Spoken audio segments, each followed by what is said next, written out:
صحابی کو اٹھائے، اللہ کے نبی جاؤ میری بیوی کے گھر میں کچھ ہے تو لے کے آؤ۔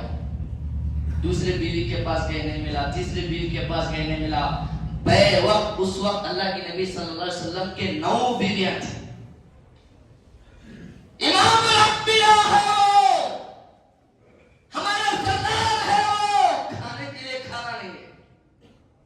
آج کے دور میں کتنے بھی غریب آدمی کو دیکھ لو، کم از کم 2-3 سیر تو چاول رہتا ہے گھر میں۔ وہ سردار ہے، کھانے کے لیے کھانا نہیں، مہمان کھانے کے لیے کھانا پوچھ رہا ہے۔ مجبور ہوئی اللہ کے نبی صحابہ کے سامنے کھڑے ہو کر اعلان کرنے لگے، اے صحابہ، کوئی ہے جو مہمان میرے پاس آئے کھانا مانگنے کے لیے تمہارا مہمان بنا کر لے جائے؟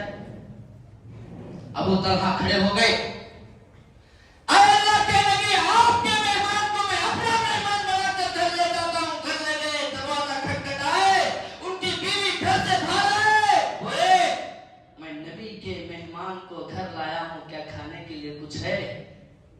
فوراً بیوی ابو طلحہ کی رونے پہ مجبور ہو جاتی ہے۔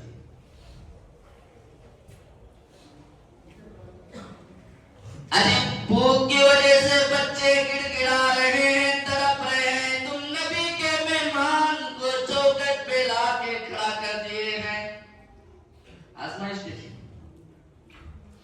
ابو طلحہ سنتے ہیں، کوئی مسئلہ نہیں، دسترخوان بچھا دو، جو بچوں کا کھانا ہے وہ دسترخوان پہ رکھ دینا۔